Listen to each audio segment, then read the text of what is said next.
having a disability it's interesting because people always want to help me with stuff, and that's so kind. I do appreciate it. But here's the deal. For the most part, I got it, you know? Another thing about me is I'm not afraid to ask you for help. Like, I know my limits. Like, let's say there's a pot of hot soup that needs to be carried. I'm like, hey, please, you know, thank you. Hey, I appreciate that, man. Thank you. But what I've come to find is that more often than not, people are like, hey, can I pour that for you? And then they spill it, and I'm like, well, I could have done it.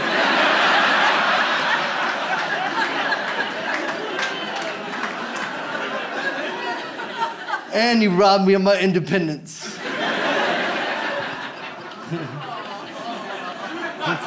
That's actually the funny part, guys. Cheers, everyone. And long before my mom had dementia, she had retired from teaching, and she had taken on some interesting retirement hobbies. She had started to screenshot the selfies I would post on Instagram, and then she would print them out and go to Kohl's and buy those 30 photo collage frames and frame my selfies. But I didn't know she was doing this until I visited home one day and I just walked into a museum.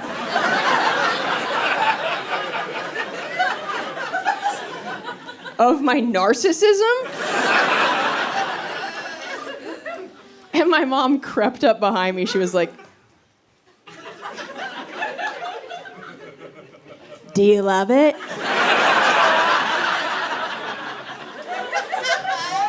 What is this, a haunted house? This is horrifying. I'll never take a selfie again. This is like an intervention. But here's the thing. Nobody had taught my mom how to crop a screenshot. So all of these printed, framed photos show her phone battery percentage.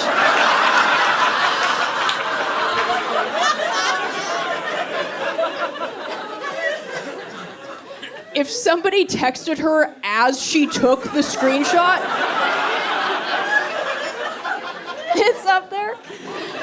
There's a framed photo somewhere of my face with a text from my ex to my mom like, "Your daughter just shit in a box."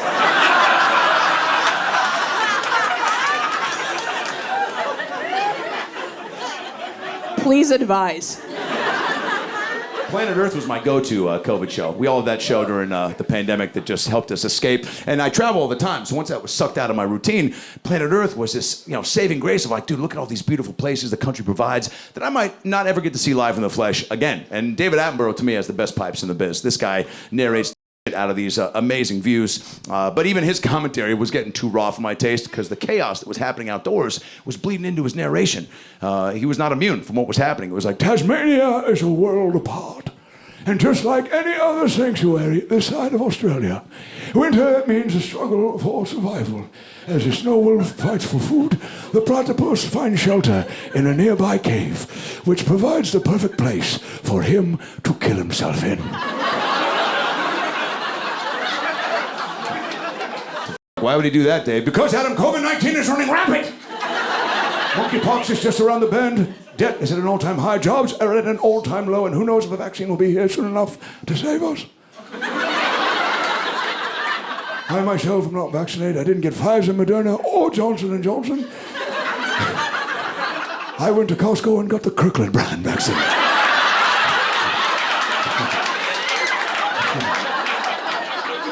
I'm fine.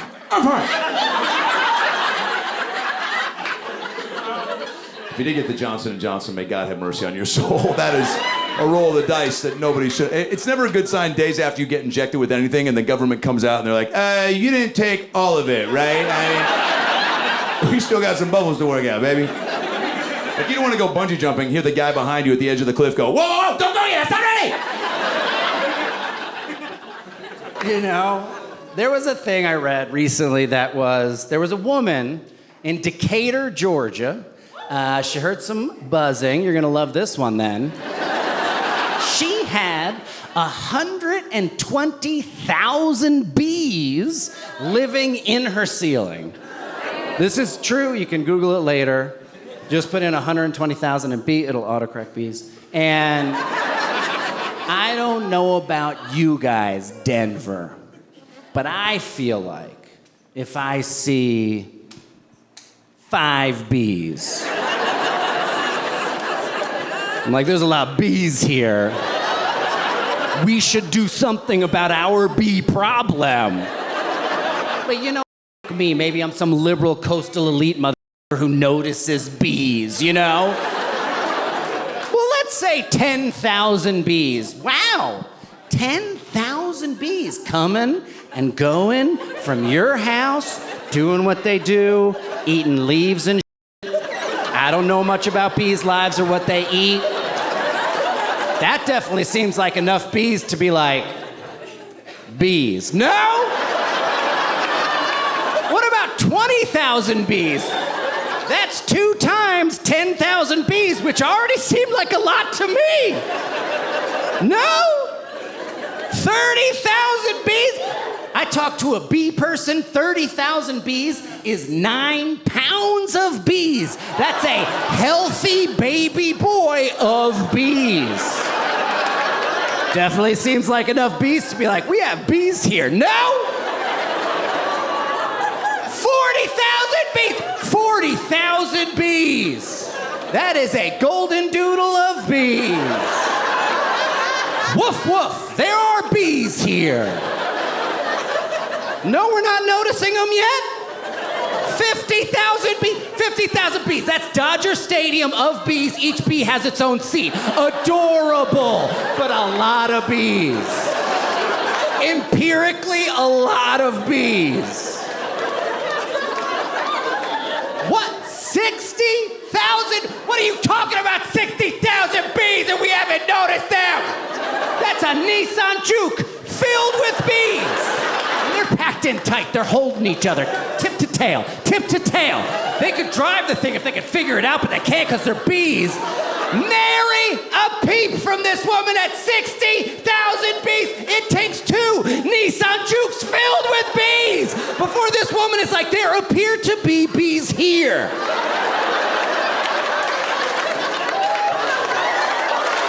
And that's America, guys.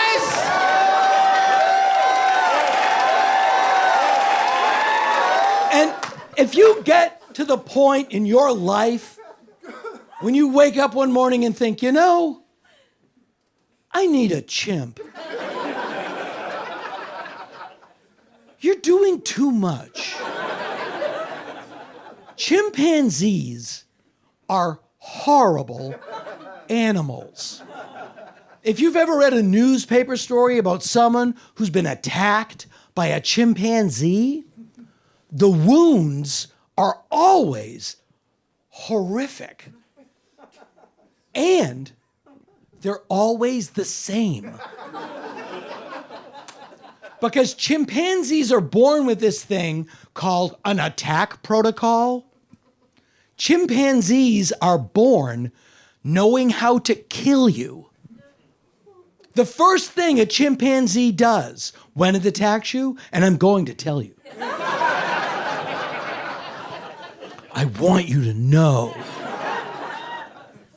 They say that when a bear attacks you, you're supposed to make yourself look as physically imposing as you possibly can and speak very soothingly. The trial and error that went into figuring that out is written in the blood of campers. Bear! Mersey notes and dozy notes and little emsy timey. Don't sing pop songs from the 30s. Next. But bears are so stupid. bears think we all walk around with shit in our pants?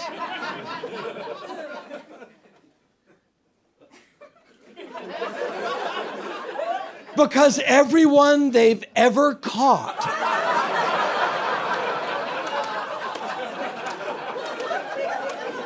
well, we're 12 for 12, you tell me. Let's just eat the top half and go find some garbage.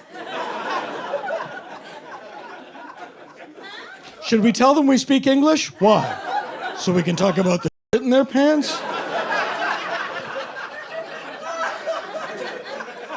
Here's your head. And this is strange, but my entire family and I, including my mom, are actually world champion foosball players. Yeah, thank you. And my mom is in the Foosball Hall of Fame. Yeah. But every time my mom gets a new nurse, the nurse will always ask her about her life. And my mom always goes, well, I'm in the Foosball Hall of Fame.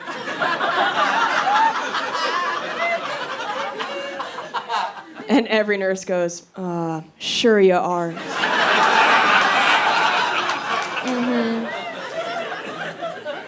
And I'm always standing there like, oh, yeah, no, I know that sounds made up, but I swear it's real. And the nurse is like, hey, you don't have to.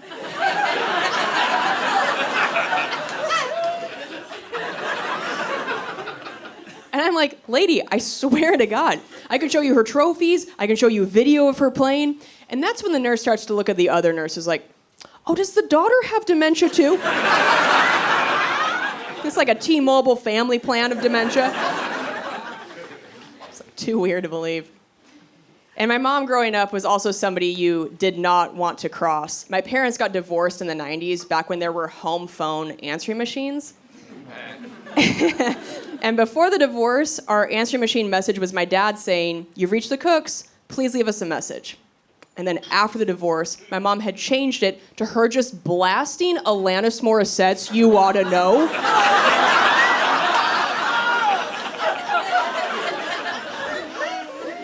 So every time my dad would call, my mom would let it go to the machine so that if he wanted to leave a message for her, every time, he first had to sit through the lyrics, and I'm here to remind you of the mess you left when you went away.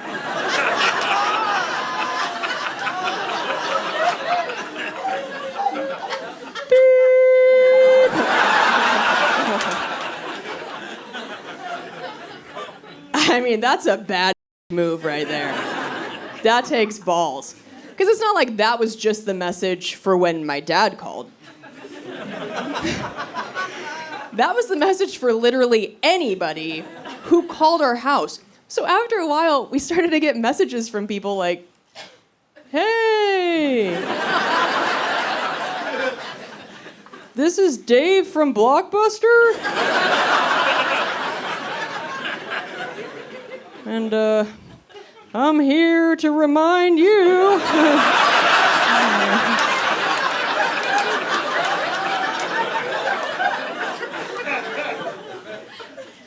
Your Space Jam VHS is overdue. Really sorry about whatever you're going through.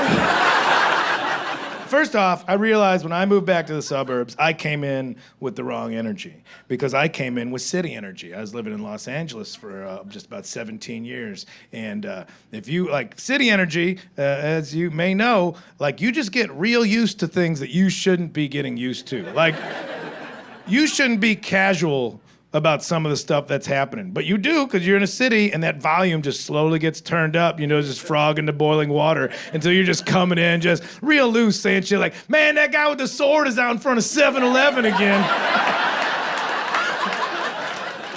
He's always saying something wild like, and I'll do it again. I don't doubt you will, my man. I'm sorry, sir.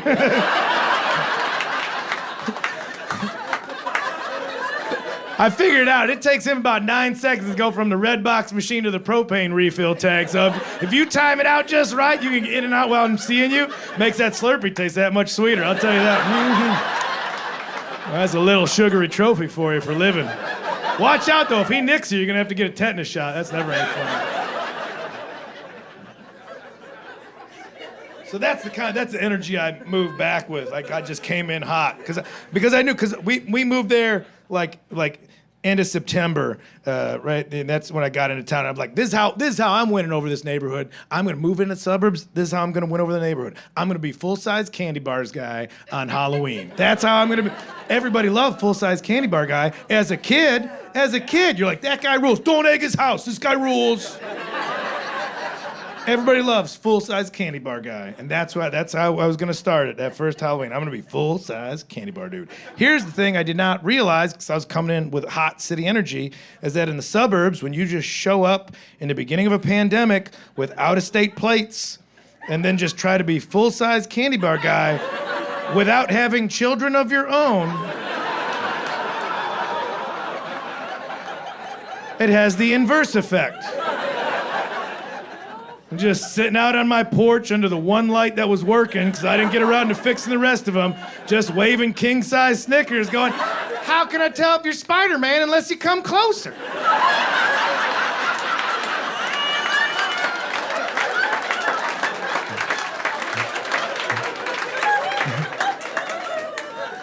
Just waving children in like I worked the ramp at the airport. Like, Hulk wouldn't be scared.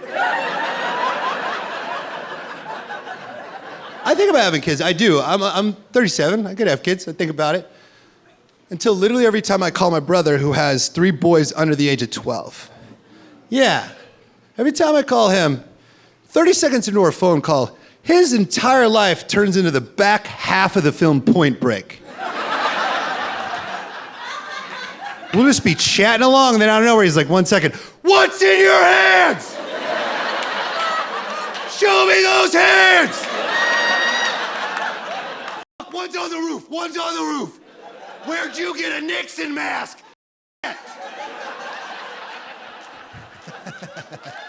joke does better if you've seen Point Break.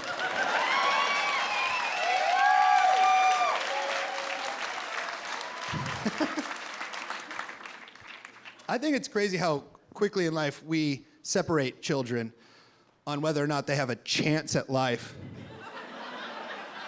We do. You may be like, what do you mean? What I mean is reading groups.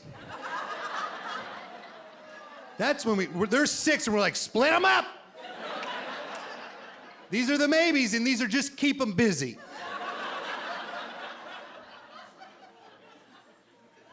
But they don't say like which one's the smart group and which one's the dumb group. They're cute with it.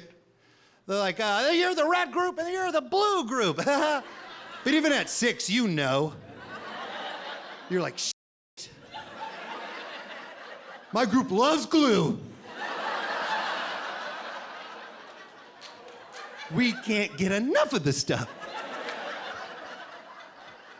We're doing like glue charcuterie, you know? Like, why don't you take the glue stick, dip it in some wet cement? Yeah, it freaking rocks, okay? Maybe we should read a little bit. And they're like, we would, but remember how last reading we glued all the books shut? Damn it. We did and it rocked. It was fun. I remember one time, our teacher went to split it up. She's like, red group over here, blue group over here. And my buddy was like, we're not the blue group, we're the glue group, right? And I was like, no. We shouldn't be proud of what we're doing. We should be ashamed. This story is just dedicated to the fallen brothers of the glue group. A lot of them aren't here anymore. Yeah, they blew up a lot of garages. Yep. They went out doing what they did best, guys. Just not reading instructions at all. Remember the first couple months of the lockdown is just some real dark days. Yeah, I just thought I'd bring you back there. I remember the first couple of months of that lockdown, the whole world's caving in around me. All of us, you know, we don't know what the hell's going on. You lost your job, you're locked in your house with your kids. just washing your mail and I tell you, man, I found myself doing all these childhood activities, you know, like doing puzzles and playing board games and crying. Maybe throw in some long showers.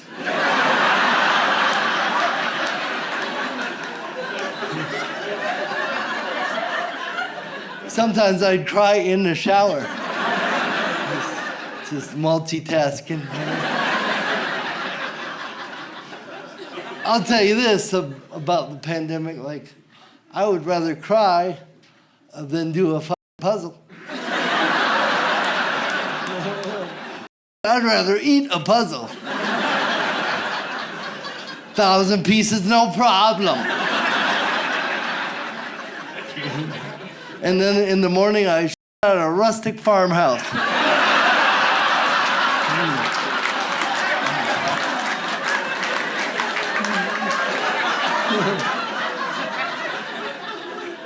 Which is weird, because it was a puzzle of a kitty.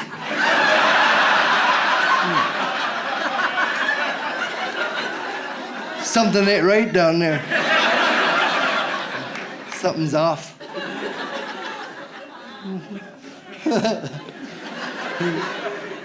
So stupid. All right. I just don't trust anyone who's never worked a job where they thought about killing themselves at least once. Like, at least once.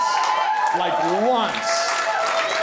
You're just like, this could all end, and I can end it right now. I'm not even clinically depressed right now, but what if? What if I just killed myself, you know? That thing where you're like, God damn it, I got 5 hours left in this shift. Or...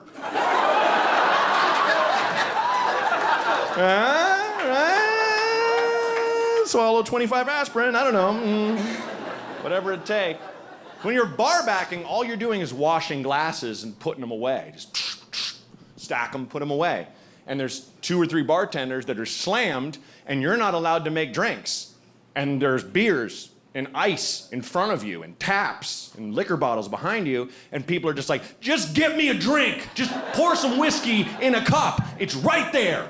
There's a beer right there. God damn it. You're like, I can't. Please stop yelling at me. I'm not allowed. I'll be fired. Please, sir. What are you, a stupid monkey? You're just like, God damn it. I remember looking down at a stirring fork and being like, all it would take is just 2 right there. Just right there, and just bleed out in front of this dickhead. Looking at him, sit on a stool and be like, you did this. Just break all his drinks in half with my face and slide down the bar. Clean this up. Just die right there, staring at him, still dying. All behind the bar. You're cleaning this up, sir. You are. I don't know what you said. It crosses the mind, you know? Absolutely. But I think those jobs hone you and make you into the person you're supposed to be. If you've never worked a crap job, you know, that's bad, because you're not your truest self, you know? I think it's like MMA or something, right? It kind of makes you, you know, tough in your own way and find the real you. Like, I was always a funny person growing up, you know, I was always class clown and stuff, but I would get accidentally hilarious when I was a bartender. When I was slammed, and stuff would just come out of me, you know, that would kill. And I'd be like, I was just being serious. What, that was funny? Like, I remember being so busy, in the weeds, as we call it in the industry, the folks here know, I lost my sight. Like, I don't know if it was sweat in my eyes, I don't know if I was dehydrated, but my eyesight went blurry, and all I saw were colors and shapes. That's it. And I'm just pushing drinks out and hoping I'm making the right change, and feeling credit cards like Braille to see who it is, you know? It was awful. And then some dick somewhere in front of me goes, am I invisible? And I said sincerely, who said that? And the whole bar cracked up. And I'm like, yeah, throw him out. And they did. The guy's like, hey! Threw him out the door. I am Caligula. when he and I got together, we had that conversation about labels because I felt ready to be called boyfriend and girlfriend. And he goes, being in my 40s, I feel like I'm a little old to be called somebody's boyfriend. But if you call me your man friend, it sounds like I'm not allowed in your playgrounds. I was like, all right, well, what are you going to call me? And he goes, I'll just be like, this is my lady.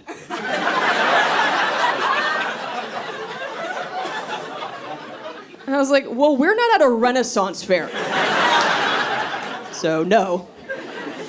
Also, I can't use the equivalent of that. I can't be like, Mom, Dad, I'd like you to meet my lord.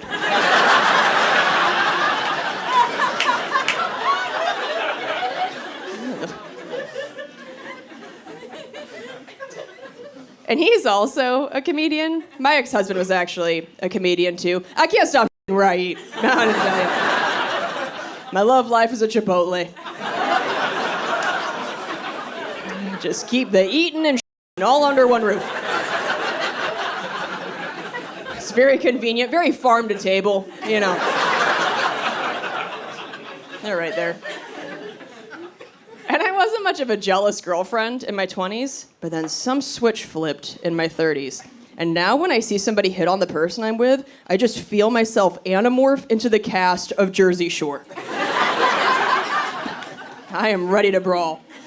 And he does get hit on. When he walks on stage, women whistle at him. And at comedy clubs, there's usually a security guard in the back to kick people out in case they heckle. So at his shows, I've just started to stand next to the security guard. And if I see a woman laughing too hard at one of his jokes, I just walk up and I'm like, hey, I'm gonna have to ask you to leave. But he's my favorite comedian. Well, he's my lord. Scoot, beat it. I feel like most people assume I'm exaggerating during that joke, but if you follow me online, you'll know I posted a video a few months ago of a woman who sat in the front row of one of my shows, and after I told that joke, she goes, your boyfriend is my favorite comedian. We've seen him like 8 times. And I was like, lady, did you not just hear that this is when I go snooky on somebody? What are you doing? And she doubled down. She's like, he's so cute. He's so hot. And he responds to my Instagram comments.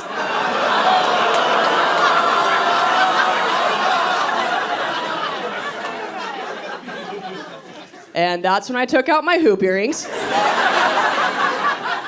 All the men in the crowd were looking around like, Jerry, Jerry, Jerry. It's like, yeah, time to f*** around and find out, madam. Get up here. I don't actually worry about my boyfriend cheating on me. I feel like men's bodies start to really turn on them in their 40s. He has to wake up every 2 hours in the night to pee. And when I see him in the morning with bags under his eyes, I hug him and I go, babe, I'm sorry you didn't sleep well. And then I think, you're too exhausted to cheat on me. You're not getting enough REM to pull off 2 relationships. I like you slow like this. Can catch you if I need to. Get back here. But now the second I see him start to reach for melatonin, I'm like, the f*** are you resting up for? Huh? You stay sleepy. I don't usually mind our age gap, but there is that new filter on TikTok where couples are posting pictures together, and then a filter goes across the screen, and it shows you what you'll look like together in 50 years. Like it ages you. So I did that with a picture of me and my boyfriend, and when the filter went across the screen, it just made him disappear.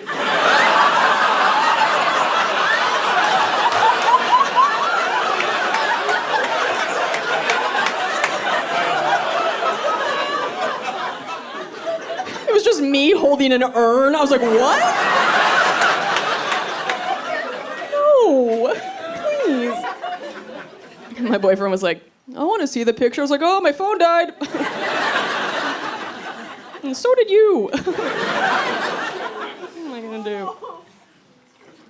He does hate that he looks older than me. He's been trying to get me to look older faster. Think he wants to like microwave my face. On my birthday, as a prank, he hid all of my expensive skin creams, and when I opened my bathroom cupboard, there was just a pack of cigarettes. Like a tanning bed coupon. Well, be careful what you wish for. You're gonna wake up next to Mick Jagger. I have been telling my single friends that they should date somebody older than them. It's the best. They got their lives together, they're financially secure.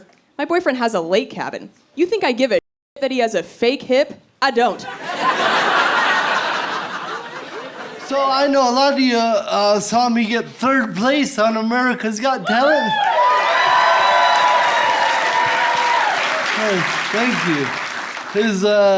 America's Got Talent is an amazing show to be part of. It is definitely a little weird because it's the largest talent show in the world. But it's like comedy versus whatever, right? Like, do you like one-legged unicyclists? How about 2 dogs in a duffel bag? Doesn't make any sense, this show. And I don't mind getting 3rd place. That's actually great. You know, I'm touring all over, and, well, I'm here tonight.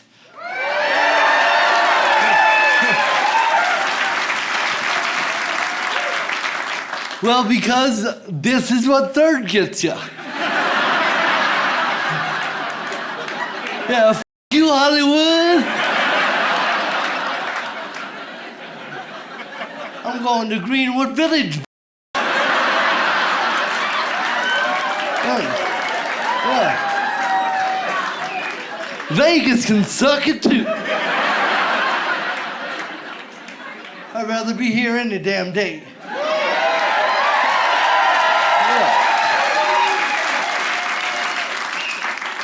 Well, I live here. It's great, you know. Again, 3rd place is amazing, but the thing is, me getting 3rd place just proves once again that Americans have no idea how to vote. Yeah. Every chance you get, you f*** it up, man.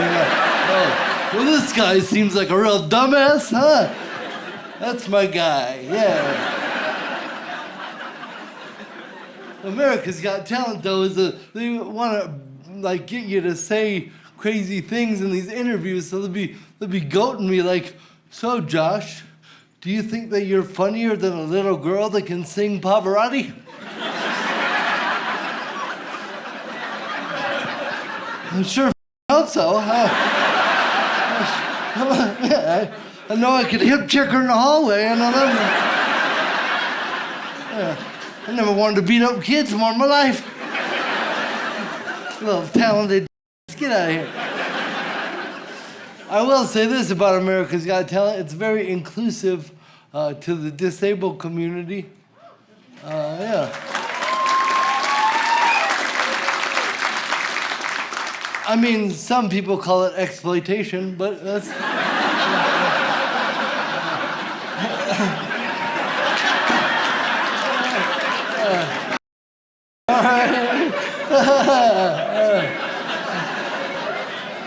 No, it is a very inclusive show. Like, you know, I have cerebral palsy, and there's amazing acts like Cody Lee. He's blind and autistic. Man, he's amazing. Such an amazing talent. And then, like, it just all walks of life, like ballerinas with no arms, and like all the way down to magicians.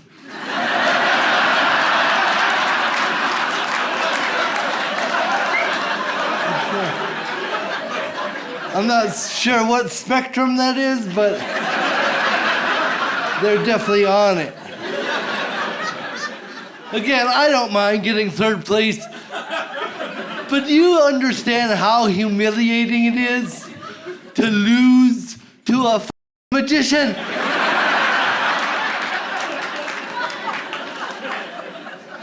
I've never been more embarrassed in my whole life, I'm telling you. We were at a restaurant. We were at a vegetarian restaurant. Lot of people. I didn't know all of them.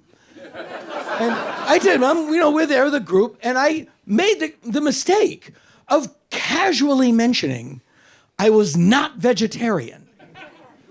And this one dude, most people are cool. One dude, what?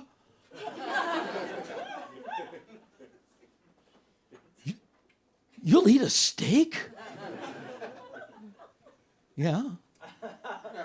Oh, but you don't want to watch them murder the cow. Nailed it. I love my brother. I don't want to watch my parents.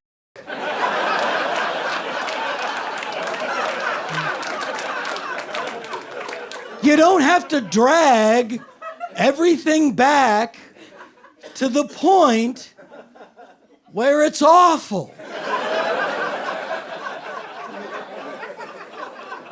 Everything is awful eventually. So I know a couple from back home, back east. The husband did not get vaccinated. The wife did get vaccinated. The husband got COVID. The wife did not get COVID. Do you know why? Because the husband was standing in front of the wife when the wind blew the COVID at them.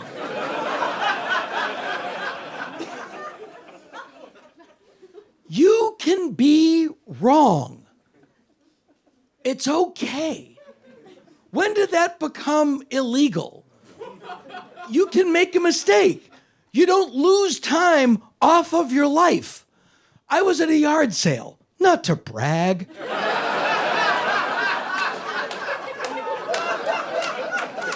Yeah, I'm a big shot. I go to yard sales.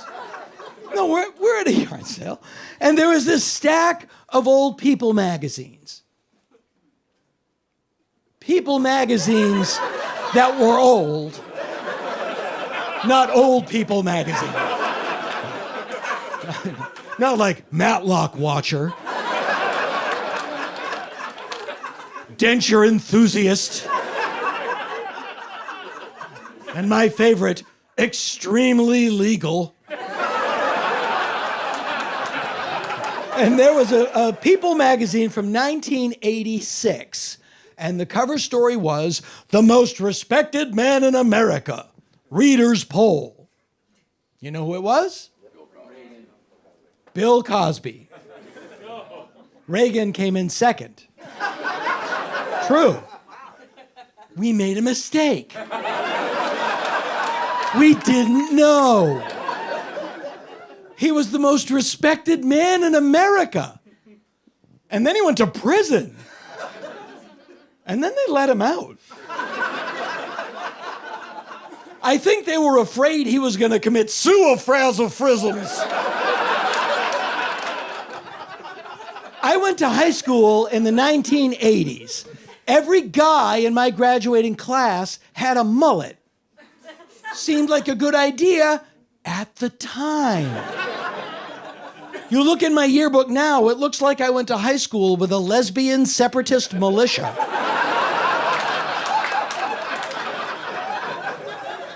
One day we'll be like that about vaping. Seemed like a good idea. The great taste of steam. And the ultimate example of we didn't know. Michael Jackson. We didn't know. And he didn't give us any signs.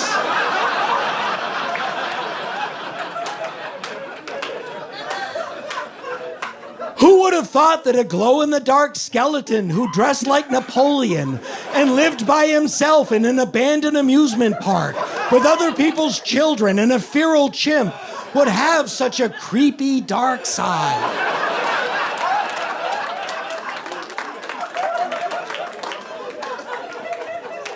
So I was in the airport the other day, and I see this really sweet sight. I see a woman, she's walking with her little boy, and the little boy is walking with this little dog. And it was just like, boop, boop, boop. It was so sweet.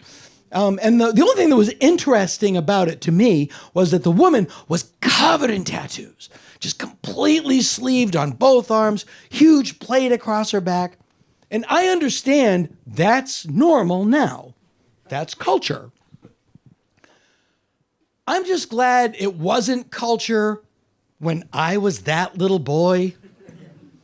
Just thinking about the tats my mom would have gotten. Pack of merits in an astrology magazine.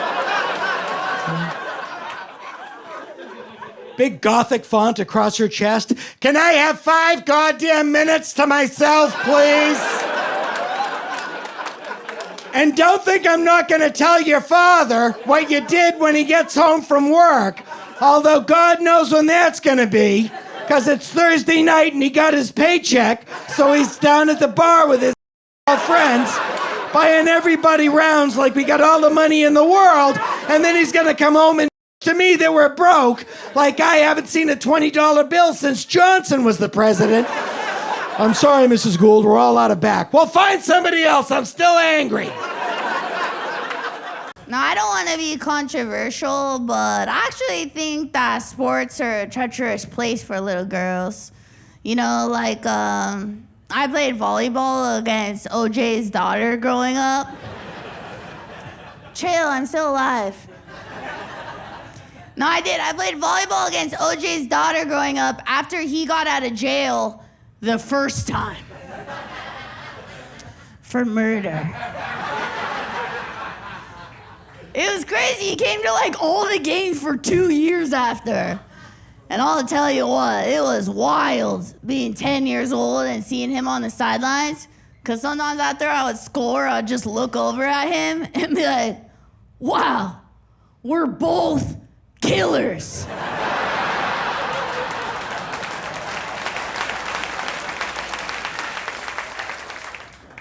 My entourage, my grandma and her friends, yeah, they're in their 90s, dude. You don't feel old around them. Like when I turned 40, I had a panic attack. I was like, oh my God, I can't believe it, I'm 40. Around them, they're like, what? What? You're just a child. You're still a child. And I'm like, yeah, I'm still a child. But I feel bad for them because they don't have that in their life. Like when they turn 90, they don't have anybody making them feel better. Like they don't have a friend that's like 150 to tell them that, you know what I mean? When they're like, I can't believe it. I am 90. They don't have a 150-year-old friend like,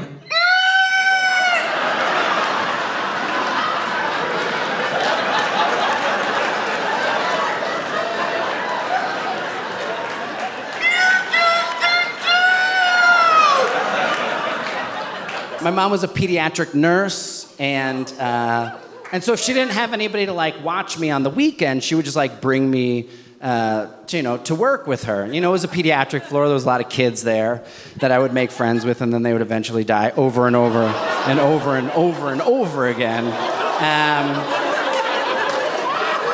That was my life. And all the other nurses were like psyched that like, you know, Barbara's kid is here, so they'd always give me jobs to do. My main job was delivering blood to the lab, which breaks my mind now. Like now, in order to touch blood in a hospital, you have to be in like a spacesuit, you know? I was just like 6 years old and they just handed me a hot bag of blood. And I was like, I'm on an adventure. I get to take the elevator, that was very exciting. And then I would just like walk around the basement looking for the lab and get lost eventually and then just like knock on a door and hand someone the blood and they'd be like, what is this? Who are you? I'm like, sorry, can't talk to strangers, and like run away. A lot of misdiagnoses at that hospital.